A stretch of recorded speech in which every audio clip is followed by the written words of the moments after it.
தங்க பிள்ளையே, இந்த தேதியில் உன் வாழ்க்கையில் மிகப்பெரிய அதிசயத்தை நடத்தலாம் என்று நான் உன் இல்லத் தேடி வரப்போகிறேன். ஆனால் என் தங்க பிள்ளையே, இந்த தேதியில் ஒரு சிறு காரியத்தை உன் கரங்களால் நீ செய்ய வேண்டும். அப்படி கண்டிப்பாக நீ செய்துவிட்டால் உன் இல்லத்திற்கு நான் வருவேன். உன்னுடைய அனைத்து பிரச்சனைகள் எதுவாக இருந்தாலும், அது கடன் பிரச்சனையாக இருந்தாலும், உறவு பிரச்சனையாக இருந்தாலும், அனைத்து பிரச்சனைக்கும் தீர்வுகளை உடனே வழங்குவேன். அதனால் இந்த தாயின் வார்த்தைகள் மீது நம்பிக்கை கொண்டு இந்த தாய் உன் இல்லத்திற்கு வர வேண்டும் என்றால் மட்டும் இந்த பதிவினை கேட்டால் போதும். எனக்கு நம்பிக்கை இருக்கிறது என்று அவர்கள் செய்யக்கூடிய காரியமே இந்த தாய் வருவதற்குண்டான முதல் படி.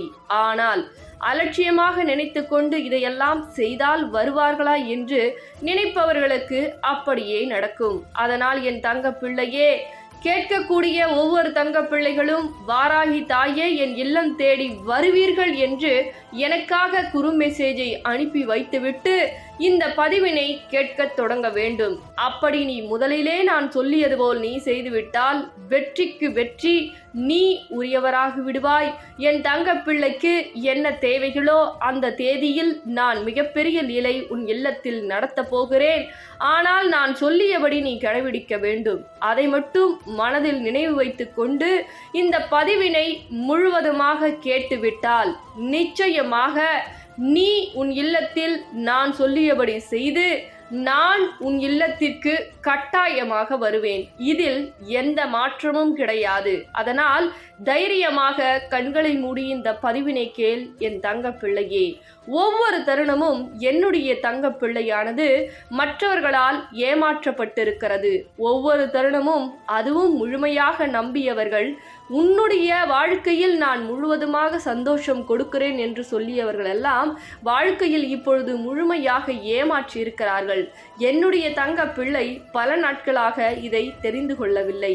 ஆனாலும் என்னுடைய தங்க பிள்ளைக்கு எந்த உதவியும் எவரும் செய்வதற்கு இந்த உலகிலும் இல்லை. அதை தான் பார்த்து இந்த தாய் ஒரு முடிவு செய்தேன். என்ன செய்தேன் தெரியுமா? எத்தனை நாட்கள் தான் நீ நம்பியவர் ஏமாற்றி கொண்டிருப்பார்.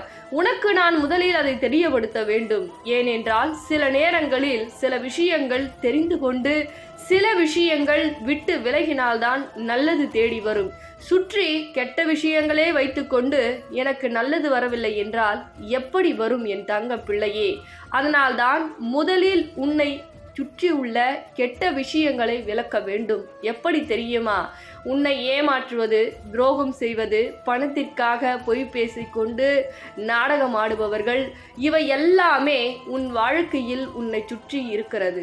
நீ தெரியாமல் கெட்டவர்களுக்கும் அதே போல் உன்னை நம்ப வைத்து பணத்திற்கு ஆசைப்பட்டு உன்னுடன் இருப்பவர்களுக்கும் அவர்களுடைய சுயநலத்திற்காக இருப்பவர்களுக்கும் வாழ்க்கையில் ஒவ்வொரு தருணமானது உன்னை பயன்படுத்தி கொண்டிருப்பவர்களுக்கு நல்லது நல்லது செய்து செய்து உன்னுடைய வாழ்க்கையில் அனைத்தையும் இழந்து கொண்டிருக்கிறாய். இதையெல்லாம் இந்த தாயால் பொறுத்து கொள்ள முடியவில்லை. அதனால்தான் இந்த உலகத்தையே காப்பாற்றக்கூடிய இந்த தாயானவள் உன் இல்லத்தையும் உன் உள்ளத்தையும் காப்பாற்றுவதற்கு நான் வருவதாக முடிவு எடுத்து விட்டேன்.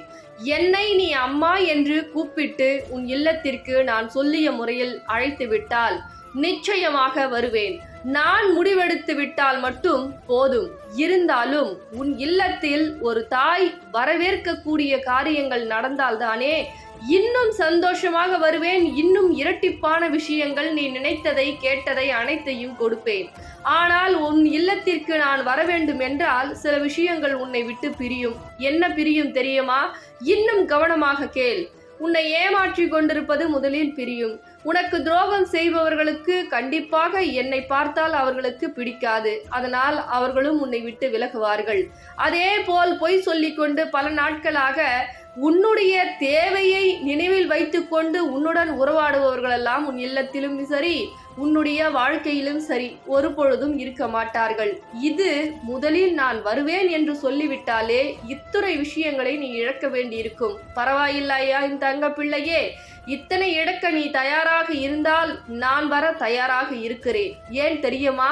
போதும் போதும் என்ற அளவிற்கு இந்த நன்றிகெட்ட மனிதர்களால் நீ நாசமானது போதும். ஒவ்வொரு விஷயத்திலும் அவர்கள் செய்யக்கூடிய காரியங்கள், செய்யக்கூடிய செயல்கள், சொல்லக்கூடிய பொய்களை அனைத்தையும் நம்பி நம்பி அனைத்தையும் இழந்ததெல்லாம் போதும் என் தங்க பிள்ளையே. இந்த தேதியில் இருந்துதான் உனக்கு பிடித்த அனைத்து விஷயங்களும் விட்டு விலகுகிறது. ஒவ்வொரு விஷயத்திலும் சரி, உன்னை நம்ப வைத்து அனைத்தையும் செய்ய வைத்து உன்னை கடன்காரனாகுவதும், அதே போல் உன்னுடைய செல்வத்தையும் சுருட்டி கொண்டு அனைத்தையும் செய்துவிட்டார்கள் ஒரு சில நீ நம்பிய உறவுகளே. இனிமேல் உனக்கு நிம்மதியான வாழ்க்கை தான் கிடைக்கப் போகிறது. ஏன் என்றால் உன் பாவத்தை, செல்வத்தையும் உன்னுடைய இருக்கக்கூடிய அனைத்து விஷயங்களையும் எடுத்துக்கொள்கிறேன் சொல்லி உன்னுடைய பாவ சுமை மூட்டைகளை அவர்கள் கொண்டு சென்றிருக்கிறார்கள். அதை பற்றி இவ்வளவு இழந்து விட்டேனே தாயே, எனக்கு திரும்ப வராதா என்று கவலை கொள்ளாதே. அதைவிட பல மடங்கு நான் நீ கனவில் நினைத்து பார்க்காத அளவிற்கு உன் கரங்களில் கொடுப்பேன். என் மீதும் என் வார்த்தைகள் மீதும் நம்பிக்கை கொள். ஒவ்வொரு தருணத்திலும் உனக்கு உதவி செய்யவும் ஒரு அன்னை தன்னுடைய பிள்ளைக்கு என்ன தேவையோ அதை அனைத்தையும் செய்து கொடுக்கதான் நான் வருகிறேன் உன் இல்லத்திற்கு என்று சொல்லுகிறேன். அதனால் இழந்ததை எண்ணி கவலை கொள்ளாதே. இந்த தாய் வருகிறேன், இரட்டிப்பாக உன் வாழ்க்கையில் அனைத்தும் கிடைக்கப் போகிறது.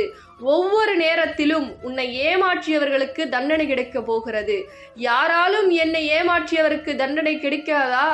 எவரும் எனக்கு தண்டனையும் நியாயத்தையும் ஒவ்வொரு தருணமும் கேட்டு கேட்டு இப்படி போராடி கொண்டிருக்கிறேனே, எனக்காண்டான நியாயம் யாரும் வழங்க மாட்டார்களா என்று எண்ணமானது மனதுக்குள் பதறி கொண்டிருக்கிறது, சிதறி கொண்டிருக்கிறது. ஆனால் என் தங்க பிள்ளையே, நான் உனக்கு அன்னையாக இருந்து நியாயத்தை வழங்குகிறேன். உனக்கு குருவாக இருந்து அனைத்தையும் சொல்லிக் கொடுக்கிறேன். வாழ்க்கை என்ற பாடத்தில், வாழ்க்கை என்ற பாதையிலும் நீ முன்னேற வேண்டும், அனைத்தையும் கற்றுக்கொள்ள வேண்டும். அதனால் இந்த தாயை நம்பி நான் சொல்லக்கூடிய தேதியில் வெள்ளிக்கிழமையன்று அந்த கிழமையில் ஒரே காரியத்தை செய். என்ன செய்ய வேண்டும் தெரியுமா? இன்றைய தினத்தில் உன்னுடைய இல்லத்தில் மஞ்சள் நீரை முழுவதுமாக தெளித்து பிறகு சாம்பிராணியை போட வேண்டும். சாம்பிராணியில் வெறுமனாக சாம்பிராணியை போடாதே. ஏனென்றால் கண் திஷ்டிகள், பிள்ளியம், சூன்யம் ஏதாவது இருந்தால், உன் இல்லத்தில் தடைபட்டு கொண்டிருந்தால் அது அனைத்துமே போகும். சாம்பிராணியில் வெண்கடுகை போடு. வெண்கடுகு பொரியும் பொழுது கண் திஷ்டிகள், பில்லியம், சூன்யம், கெட்ட சக்திகள் எதுவாக இருந்தாலும் உன்னை இல்லத்தை விட்டு ஓடோடி விடும். அதனால் சாம்பிராணியில் வெண்கடுகு போட்டு உன்னுடைய இல்லம் முழுவதும், பூஜை அறை, சமையலறை, படுக்கையறை அனைத்திலும் காமித்த பிறகு இந்த தாயிற்கு அகல் தீபத்தை ஏற்ற வேண்டும். எப்படி ஏற்ற வேண்டும்? நல்லெண்ணெயில் சிகப்பு திரியை போட்டு பூஜை அறையில் ஏற்ற வேண்டும். பிறகு வாசலில் 2 தீபங்களை ஏற்றிய பிறகுதான் உன்னுடைய தீபமானது உள்ளே வர வேண்டும். ஏனென்றால் வாசலில் ஏற்றும் பொழுது இருபுறமும் 3 விளக்கு என் தங்க பிள்ளையே. அதில் 3 சிகப்பு திரியை போட்டு நல்லெண்ணெய் ஊற்றி வாசலில் தீபம் ஏற்றி, வாராகி தாயே உள்ளே வாருங்கள் என்று, எப்படி என் தங்க பிள்ளையே, உள்ளே வாருங்கள் என்று ஏற்றிக்கொண்டு உன் பூஜை அறையில் தீபத்தை ஏற்ற வேண்டும். ஆனால் சாம்பிராணி புகை போட்ட பிறகுதான் தீபத்தை ஏற்ற வேண்டும். ஏனென்றால் நான் உன் இல்லத்திற்கு வரக்கூடிய நேரம் மங்களகரமாகவும் நறுமணமாகவும் இருந்தால் உன் வாழ்க்கை நீ எப்படி உன் வீட்டை வைத்துக் கொள்கிறாயோ அதே போல் நீண்ட ஆழலோடு நிலைத்திருக்கும் உன் இல்லம் இப்படியே. அதனால் தான் சொல்லுகிறேன், நறுமணத்தோடு என்னை வரவேற்றினால் உன் வாழ்க்கை மகிழ்ச்சியாகும். அசுத்தம் எல்லாம் அனைத்தும் பறந்தோடும். உன்னுடைய வாழ்க்கை மறுமலர்ச்சியாக மாறும். அதே போல் என்னுடைய விளக்குக்கோ, என்னுடைய புகைப்படத்திற்கோ, சிலைக்கோ பக்கத்திலோ அல்லது சிலைக்கு மேலோ சிகப்பு மலரை வைத்து வழிபடு. அதே போல் ஒவ்வொரு தருணமும் என் தங்க பிள்ளையே, நான் சொல்லக்கூடியதை கண்கலங்காமல் கேள். உன்னை அனைவரும் ஏமாற்றிவிட்டார்கள். ஆனால் அன்னையாக இருந்து உன்னை வழிநடத்த நான் வருகிறேன். அதனால் இன்னும் நீ தைரியமாக இருக்க வேண்டுமே தவிர அழுது கொண்டோ கஷ்டப்படுவதற்கோ அந்த இடத்தில் எந்த சந்தேகமும் வேண்டாம். நீ நினைத்தது கேட்டது அனைத்துமே நடக்கும். தாய் உனக்காக நடத்தி கொடுப்பேன், அதில் எந்த மாற்றமும் கிடையாது. ஆனால் தைரியமாக இருந்து விளக்கேற்ற வேண்டும், கண்ணீரோடு விளக்கேற்றக்கூடாது. ஏனென்றால் நான் வரக்கூடிய நேரம் நீ சந்தோஷமாக இருந்தால் நீ எப்படி இருக்கிறாயோ அப்படியாக உன் வாழ்க்கை மாறும். அதனால் அழுது கொண்டு ஏற்றக்கூடிய தருணத்தில் இந்த தாய் கஷ்டத்தோடு தான் உள்ளே வருவேன். ஆனால் என் தாய் வந்து விட்டார்கள் என்று சந்தோஷப்பட்டால் உன் வாழ்க்கை முழுவதும் நீ சந்தோஷமாக இருப்பாய். அதனால் இதை மட்டும் மனதில் வைத்துக்கொண்டு விளக்கேற்று என் தங்க பிள்ளையே.